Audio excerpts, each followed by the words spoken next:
दंडोत दंडोत। ठीक हो?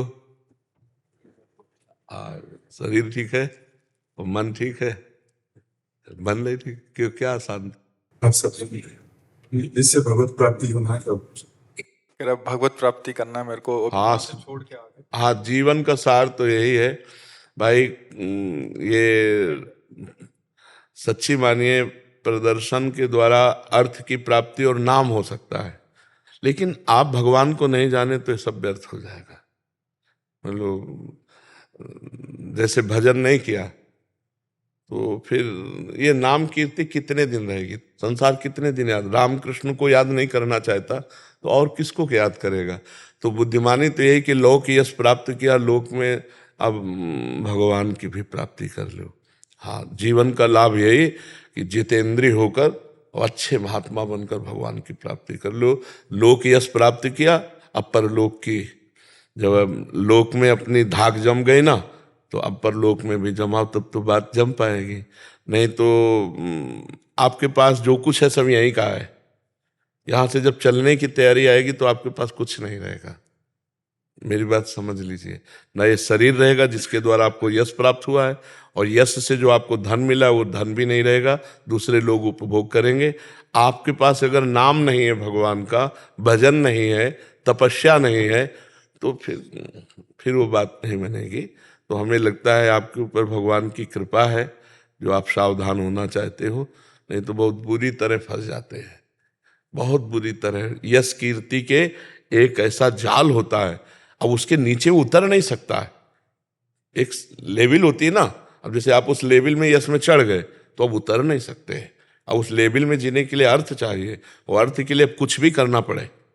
फिर आदमी क्या करता है? अपनी लेवल बचाने के लिए, पोजीशन बचाने के लिए कुछ भी करना, बस इसी में जीवन व्यतीत हो जाता है। धीरे धीरे अवस्था कम होती चली जाएगी, वृद्धावस्था, अब शरीर ही भारी पड़ जाएगा।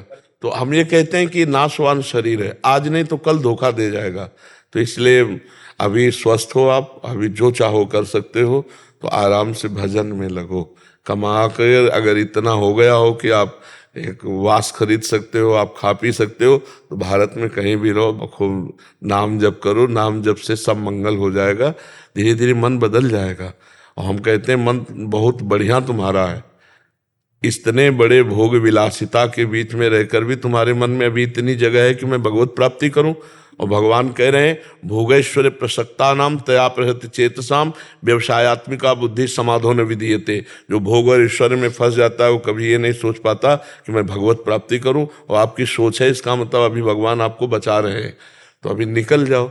नहीं, जैसे आपका यश व्याप्त है ना, जैसे आपका समाज, तो वो फिर उसी में लगा रहता है।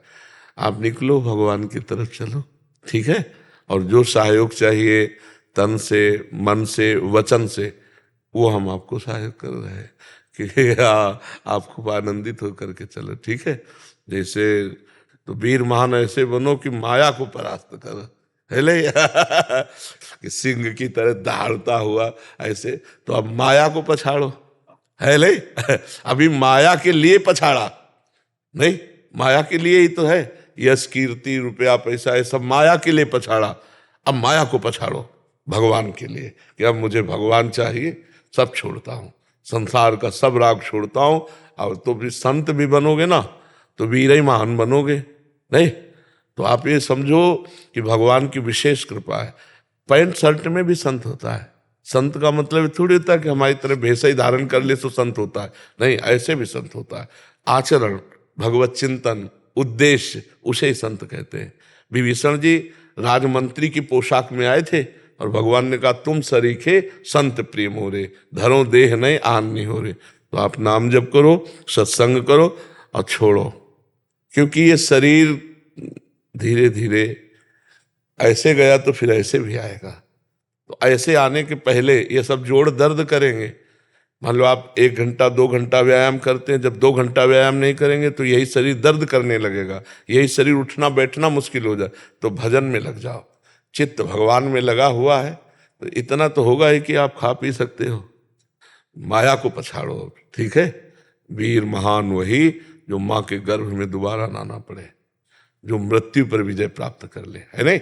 वही वीर है जो वीर को जीत ले, वही वीर है जो माया पर विजय प्राप्त हो, वही वीर है जो माँ के गर्भ में ना आना पड़े। काम, क्रोध, लोभ, मोह, मद मत्सर, इनको पछाड़ो, भगवान का आश्रय लेकर। चाहे जितना कोई वीर हो, ये सबको पछाड़े है, इनको जो पछाड़े सो महावीर, नहीं? तो इसलिए आगे बढ़ो, भगवान की विशेष कृपा। ये भी मतलब आपका सत्संग सुनते हैं? हाँ, तो हम तो अपनाए हुए हैं, हमारे तो दोस्त ही सब हो। हाँ, दोस्त ही हो। है? हाँ, नहीं, बल है। तुम केवल हनुमान जी महाराज चुपचाप खड़े थे, तो अब पूछ रहे थे कौन समुद्र के पार जाए, कोई कहे ऐसा, कोई कहे, तो जामवंत ने कहा पवन समाना का चुप साधिरा बलवाना, उठ खड़ा हो। तो हनुमान जी एकदम भूधराकार शरीर, बोले क्या करूं, समुद्र को पी जाऊं या लंका उखाड़ करके यहाँ रख दूं? बोले कुछ चले, समुद्र पार करके जाओ, सीता जी खबर लेके आओ। तो वो बल है, हम भगवान के अंश हैं, हम भगवान के बच्चे हैं, हम जो चाहें वो सब कर सकते हैं।